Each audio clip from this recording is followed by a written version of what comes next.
Let's continue our conversation on Stoicism, going through the moral letters of Seneca. We have landed in letter 37. From Seneca to Lucilius, greetings. This is a fairly long letter, by the way. Well, actually, no. I don't want to read the whole thing, but there's no better way of binding yourself to excellence of mind than the promise you have given, the oath of enlistment you have sworn, to be an excellent man. Only as a joke will anyone tell you that this is a soft and easy branch of service. I don't want you to be deceived. The words of this most honorable pledge are the same as that other most shameful one, to be burned, to be bound, to be slain with the sword. Those who hire themselves out as gladiators and pay in blood for their food and drink are under contract to suffer those things even against their will.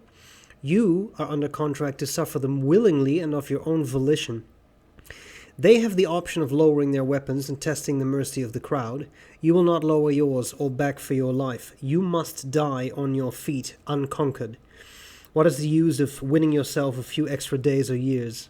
Once born, we have no possibility of reprieve. How then, you ask, may I get my discharge? You cannot escape the requirements, but you can conquer them. Strength finds a way, and philosophy will give you that strength. Deliver yourself to philosophy if you wish to be safe, to be tranquil, to be happy, and, what matters most, if you wish to be free. There is no other way you can gain your own freedom. Okay. Foolishness is low, despised, vile, slavish, subject to numerous violent emotions. These last are grievous masters, ruling you sometimes by turns, sometimes altogether. Wisdom rids you of them. Wisdom alone is liberty. There is but one road that leads to that, and that is a straight one. You will not go astray. Go forward with confident step. If you wish to make all things subject to you, make yourself subject to reason. Once reason is your ruler, you will be ruler of many. From reason you will learn what to take on and how. You will not just stumble upon things.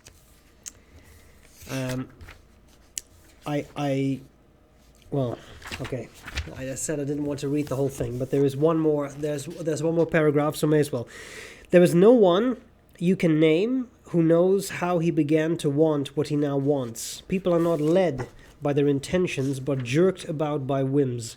Sometimes we make the best of fortune, but just as often, fortune gets the better of us. It is shameful to drift rather than go forward. Shameful to find oneself in the midst of a whirlwind of events and ask, astonished, how did I get here?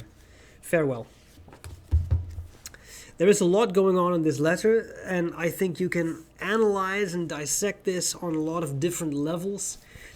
But what struck me while I was reading this is the importance of the Stoic path and how to stay on it, how important that is. But, and that's a very important point that we sometimes forget, especially if we casually read about something like Stoicism. Time for a sip. In case you're wondering, it's a Coke and vodka with no vodka, and it's a Diet Coke. Now, what we forget, I think, and what we can lose track of when we read about Stoicism and the tenets of Stoicism and such, is that Stoicism is really difficult. It really is a difficult path. And the reason that it is so difficult is that it is a very harsh path. I think cynicism is even harsher, but Stoicism should not be considered easy.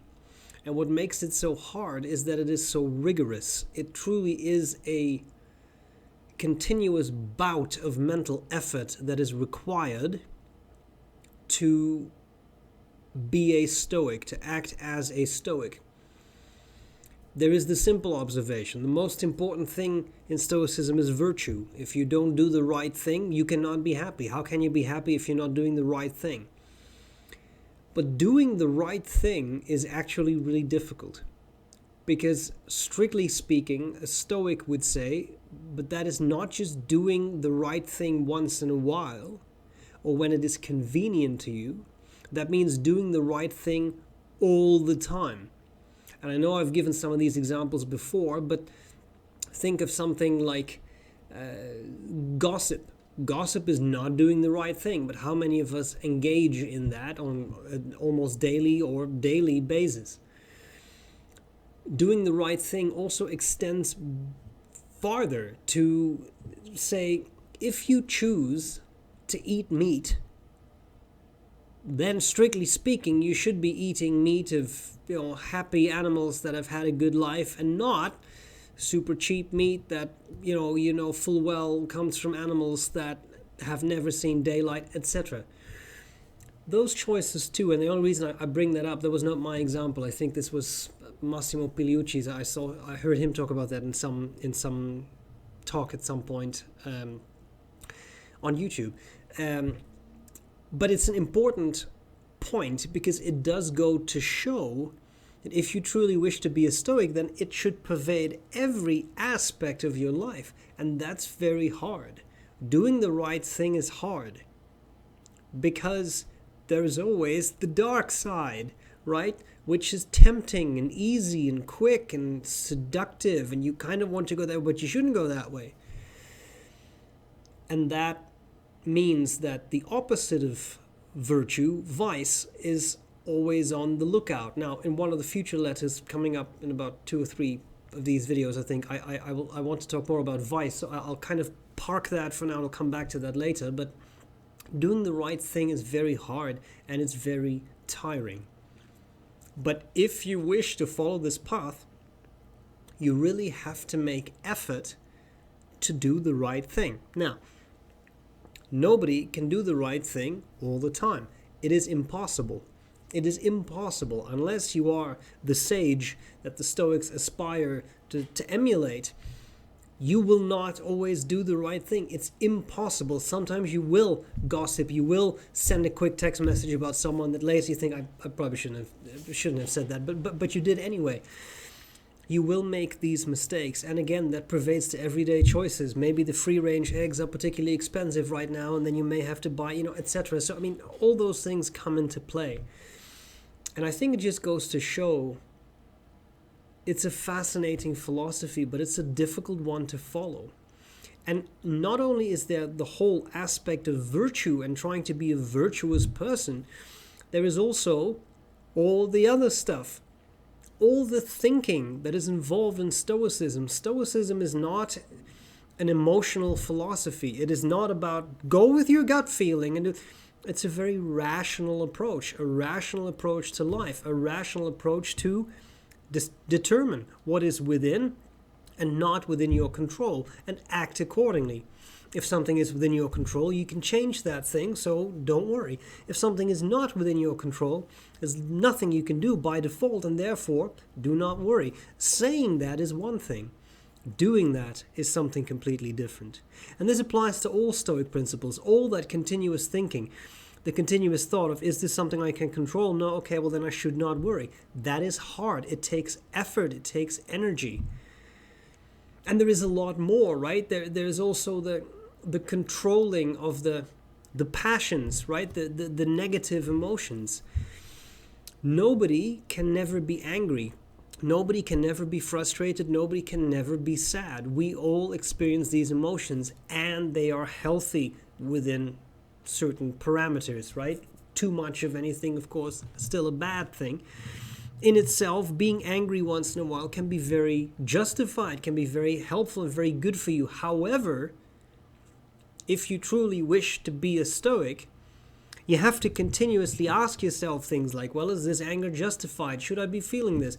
If I should not be feeling this, why am I feeling this? What can I do to not feel this? Take a step back. I'm okay. And I'm poking a little bit of fun at it, but that is the Stoic way. I'm sad. Why am I sad? Is this something to feel sad about? If it is, well, then I probably should feel sad, but not for too long, because then it takes over the rest of my day, and I don't want that. If it is something I should not feel sad about, then I need to stop feeling sad. But that's easier said than done, right? So, the point I was trying to make here is that Stoicism is hard. Did I mention that?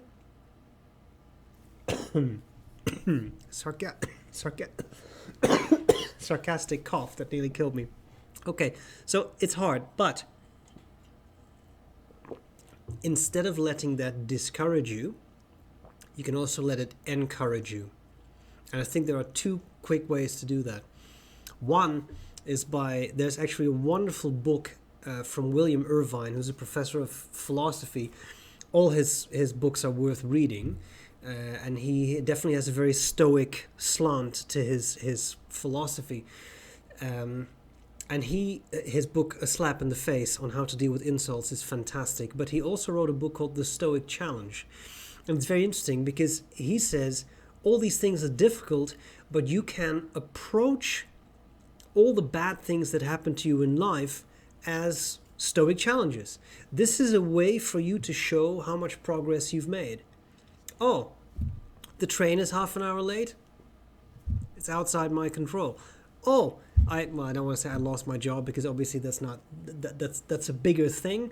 But at the end of the day, it boils down to the same reasoning of, however, what can I do? What can I not do about that? Right? Let that guide you. So that I think is kind of a nice approach of that Stoic challenge. Okay, I'm at the post office and there are 15 people in front of me.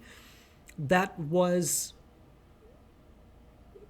until fairly recently, for me, a very powerful reason to basically be medicated, because I'd be ready to strangle people at some point. But now I really find I'm much calmer, but that's because I keep practicing. So that, I think, is one approach. It's a good way to look at things. This is a challenge where I may prove myself, where I can show to myself, don't worry about anyone else, because their reaction is not within your control. Think about yourself and think about what you can show yourself about what kind of progress you've made. And that leads me to the second way of approaching all the difficulties in Stoicism. Understand that you're going to screw up, because you will. It's impossible not to. It's impossible not to. You will make mistakes. Sometimes at the post office, you really will be frustrated. And sometimes it'll drive you to the edge. And you walk out and you think, I could have done better there. But you're a human being. You will make mistakes. Nobody is perfect. And that's to be accepted. So also remember that, right? You are allowed to make mistakes, as long as you do better more often than you make mistakes. That means you're making progress. And progress is enough. I hope this was useful. These are my thoughts based on this letter from Seneca. Let me know what you think, how you feel about it, how you approach, if you find Stoicism difficult to practice. Because maybe it's only me. Maybe it's easy for everyone in the world. Maybe I'm the only one who finds it difficult. That would be interesting. But I mean, I would like to hear that. What do you think? How do you challenge yourself? How do you make this work? Let me know. And I'll be back next week. More talk about Stoicism.